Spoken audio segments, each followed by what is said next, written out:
Hello বন্ধুরা, তোমরা কেমন আছো? আমার চ্যানেল জয়াস ওয়ার্ল্ডে তোমাদের সবাইকে স্বাগত। বন্ধুরা, আমি চলে এসেছি আজকে আমার ছাদ বাগানে একটা নতুন সার তৈরি করতে। সেটা হলো জৈব সারই। তো আমি সেভাবে কিভাবে করব সেটা তোমাদের সাথে শেয়ার করব। তাহলে চলো বেশি দেরি না করে ভিডিওটা শুরু করা যাক। বন্ধুরা, আমরা সাধারণত পুজোর ফুল, পুজোর ফলের খোসা, নানান রকম আর কি সমস্ত আমরা সব ফেলে দিই। তো সেইগুলো আমি কিভাবে আমার গাছের গোড়ায় আমি সার করব সেটাই তোমাদের সাথে আমি দেখাচ্ছি। দেখো, সাধারণত ফুল আমাদের পুজো হয়ে গেলে আমরা অন্য জায়গায় ঢেলে ফেলে দিই। আর আমরা সাধারণত সবজির খোসা টোসা, ফলের খোসা টোসা দিয়েই জৈব একটা সার তৈরি করি। তো আমরা এই ফুলগুলো না ফেলে আমি কিভাবে আমার গাছের গোড়ায় আমি দিই সেটা আমি তোমাদের সাথে দেখাচ্ছি। সাধারণত ফুল আর ফুল জল যদি বালতিতে থাকে গাছের গোড়ায় ঢেলে দিলে অনেক সময় গাছগুলো মারা যায়। যেমন আমার কিছুগুলো একটা পঞ্চমুখী জবা আমার সেই এক বালতি জলের ভিতরে ছিল। তো আমি সেই জলটা আমি গাছের গোড়ায় ঢেলে দেওয়াতে আমার গাছটা একদম পুরো মারাই গেল। তো সেই জন্য আমরা ওইভাবে ফুল পচা জল আমরা ডাইরেক্ট গাছের গোড়ায় দেবো না। তো কিভাবে দেব সেটা আমি বা কিভাবে দিই আমি সেটাই তোমাদের সাথে ভাবলাম তোমাদের সাথে আমি শেয়ার করি। দেখো, আমি কিছু ফুল আমার প্রতিদিনই যে ফুলগুলো হয়, ফুল, ফল, কলার খোসা, লেবুর খোসা, সমস্ত আপেলের খোসা, যা যা খোসা আর কি, এই সমস্তই, কোনো সবজির খোসা আমি দিচ্ছি না। এইগুলো দিয়ে আমি এইগুলো সমস্ত একটা বালতির ভিতরে রেডি করে রেখেছিলাম। আর মাটির সাথে আমি মিক্স করে রেখেছিলাম একটা কড়াইয়ের ভিতরে। ওই মাটির ভিতরে সমস্ত ফুল, ফুল, বেলপাতা, মানে যা যা আর কি ঠাকুর ঘরের সমস্ত, আর ফলের খোসা, কলার খোসা সব আর কি, সেইগুলো আমি এই যে তোমাদের দেখাচ্ছি। দেখো, এর ভিতরে আমার দেখো কলার খোসা, এই যে লেবুর খোসা, আর এই যে ফুলগুলো সমস্ত গাছের, আমার এই যে পুজোর সমস্ত ফুল, ছোট ছোট পেপারের টুকরোও আছে। তো অবশ্যই পেপারের টুকরোটা আমি দেবো না। তো এইগুলো আমি কিভাবে দেবো, আমি এইভাবে দেখো সমস্ত আমি রেডি করে রেখেছি। আর এর ভিতরে আমি একটু গোবর সার দিয়ে দিয়েছিলাম, সামান্য আর কি, বেশি না। এর ভিতরে এই এক কড়াই দেখাচ্ছি, এই এক কড়ার ভিতরে আমি 3 মুঠো, আমার হাতে 3 মুঠো মতন গোবর সার দিয়েছি, বেশি দেইনি। আর 1 মুঠো সর্ষের খোল দিয়ে আমি কয়েকদিন রেখে দিয়েছিলাম। এখন আমি এটাকে প্লাস্টিকের প্যাকেটের ভিতর পুরে পুরে আমি কিভাবে গাছের গোড়ায় দিচ্ছি। দেখো বন্ধুরা, আমি তাহলে এই সমস্ত, এই যে মাটি দিয়ে তৈরি করে রেখেছি, মাটি, গোবর সার, সর্ষের খোল, আর আমার পুজোর ঘরের সমস্ত ফুল, বেলপাতা, নানা রকম তুলসী পাতা, মানে পুজোর ঘরে যা যা সমস্ত এই যে রেডি করা হয়ে গেছে, এটা আমি এখন এই প্লাস্টিকের প্যাকেটের ভিতর পুড়ে দেবো। আর এতে আমি বললাম একটু সর্ষের খোল দিয়েছি আর গোবর সার দিয়েছি। দেখো একদম মিলে মিশে পচে একদম কালো হয়ে গেছে। তো আমি এইগুলো এখন প্লাস্টিকের প্যাকেটের ভিতর আমি পুড়ে তোমাদের একটা দেখাচ্ছি। আর সব রেডি করে করে আমি গাছের গোড়ায় দেব। তো আমাদের ঠাকুর ঘরের আমরা কিছুই ফেলবো না, ফুল, বেলপাতা, তুলসী পাতা কিছুই ফেলবো না। যেমন সবজির খোসাও ফেলবো না, তেমনি এই যে ফুল, বেলপাতা এইসবও ফেলবো না। তো এইসবগুলো হয়তো আমরা সবজির খোসার সাথে মিক্স করেও হয়তো আমরা তৈরি করি, কিন্তু এটা একটা আমি আলাদা করে তৈরি করছি। দেখো, এই যে হাফ দেব, প্যাকেটটার হাফ দেব, ভর্তি করব না। আর ভর্তি করলেও অসুবিধে নেই। যাই হোক, সব গাছের গোড়ায় দেব, সেই জন্যে আমি একটু পুরো ভর্তি করব না, এই যে এই পর্যন্ত ভর্তি করব। করে করে সমস্ত গাছের গোড়ায় আমি কিভাবে দিই তোমাদের দেখাচ্ছি।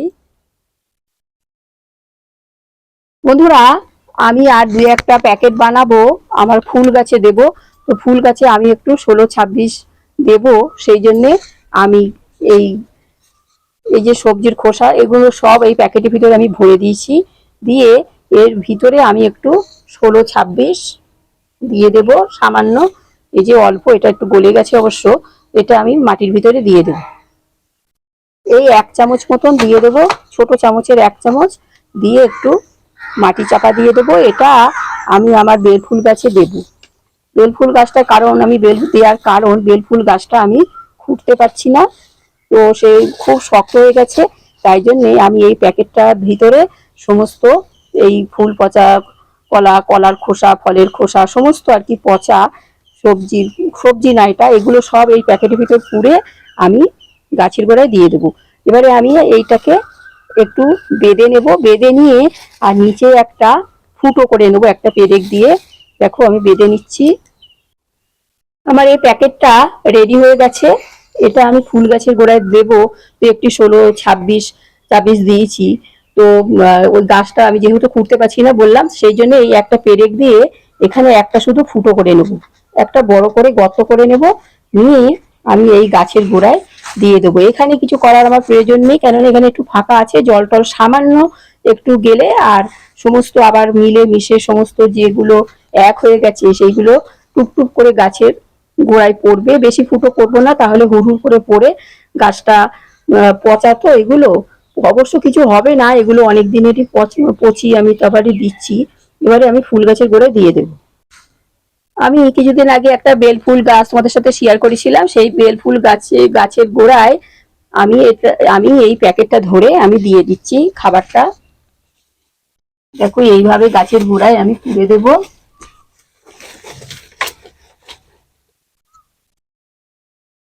আমি গাছের গোড়ায় এই প্যাকেটটা চেপে চেপে দিয়ে দিয়েছি। যেহেতু আমি খুঁড়তে পারছি না বা এতে খোল পচা জল আমি দিচ্ছি, কিন্তু একটু আমি এতে আমি এই প্যাকেটটা করে আমি একটু দিয়ে দিলাম এই সারটা, তাহলে গাছটা আরো সুন্দর হবে, ঢল ঢল করবে, আরো ফুলে ভরে যাবে। সেই জন্য আরো আমি দেখাচ্ছি আরো কোন কোন গাছে কিভাবে দিই। সবজি গাছের গোড়ায় দেবো না, সবজির গাছের গোড়া থেকে একটু দূরে দূরে সব দিয়ে দেবো। চলো তাহলে দিয়ে দিই। প্রথমে আমি এইটা বেগুন গাছের গোড়ায় দিয়ে দিলাম। এই যে বেগুন গাছটা এই গোড়াটা দূরে আছে, এখানে অন্তত 1-1.5 আঙুল 1 বিঘত দূরে আমি এটা দিয়ে দিলাম। একদম গোড়ায় ঠেসে ঠেসে দেবো না, একটু 1 বিঘত একটু দূরে দিলাম। এখানে একটা শসা গাছ হয়েছে, শসা গাছের গোড়া থেকে একটু দূরে আমি এই প্যাকেটটা দিয়ে দিলাম। এখানে অনেকগুলো লঙ্কা গাছ হয়েছে, লঙ্কা গাছের গোড়ায়ও আমি একটা প্যাকেট এই যে ক্যারেটের একটা সাইডে আমি দিয়ে রাখলাম। একদম সাইডে আমি পুজোর ফুলগুলো ফেলবো না, সবজির খোসাও যেমন ফেলবো না, আর আমরা ফুলে বা আমাদের ঠাকুর ঘরে পুজোর ফুলও ফেলবো না, সমস্ত আমি গাছের গোড়ায় ব্যবহার করব বিভিন্ন পদ্ধতিতে। আমার এখানে একটা উচ্ছে করলা গাছ আছে, তোমাদের সাথে আমি শেয়ার করেছি, ওই গাছের গোড়ায় আমি একটা দিয়ে দেবো, গোড়া থেকে একটু দূরে। এইখানে গাছ দুটো বসানো আছে, আর আমি এই এইটা ওই সাইডটায় দিয়ে রাখবো। ওই সাইডটায় আমার গাছের শিকড়টার গোড়াটা নেই, গোড়াটা হলো আমার এই এই সাইডে, তাই আমি একদম ওই সাইডটায় আমি প্লাস্টিকের প্যাকেটটা দিয়ে রেখে দিলাম। এই যে এখানে আছে, দিয়ে রেখে দিলাম। এখানে আমার একটা বস্তার ভিতরে তরুলি গাছ আছে, তরুলি গাছের বস্তার এক সাইডে আমি এটা দিয়ে রাখলাম।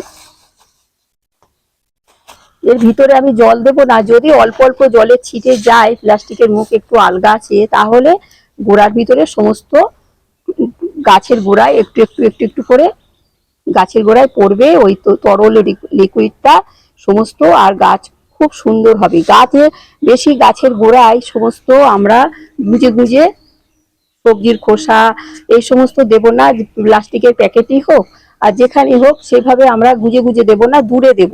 আমরা খাবার গাছের গোড়ায় ভালো করে চেপে দেব না, গাছের শিকড় কোথায় খাবার আছে গাছের শিকড়ই খুঁজে নেবে, সেই জন্য আমাদের দিতে হবে না। আমরা যত দূরে 1 হাত দূরেও যদি আমরা দিই, গাছের শিকড় ঠিক সেখানে চলে যাবে।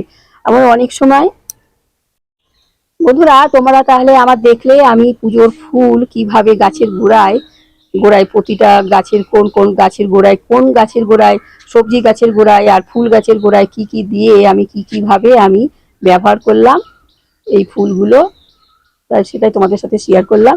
তোমরা তাহলে দেখলে আমি বলবো তোমরাও এইভাবে ফুল টুল ফেলো না, তোমরাও গাছে দাও, গাছের গোড়া থেকে একটু সবসময় দূরে দেবে, যাই হোক দেবে, আর তাতে গাছগুলো খুব সুন্দর হবে, ঢল ঢল করবে। আমি এই সমস্তই এক এক সময় এক এক রকম দিই, কোনো সময় ফুল পচা জলও দিয়েছি অনেক সময় সেটা, আর এটাও আমি একটা তৈরি করে এটাও দেখালাম, সবজির খোসা লিকুইড ওইটাও দিয়েছি। তো যাই হোক এরকম মাঝে মাঝে এক একটা আমি দিই গাছের গোড়ায়, যেহেতু আমাদের জৈব পদ্ধতি সেহেতু আমাদের মাঝে মাঝে গাছের গোড়ায় একটু খাবার দাবার দিতে হয়।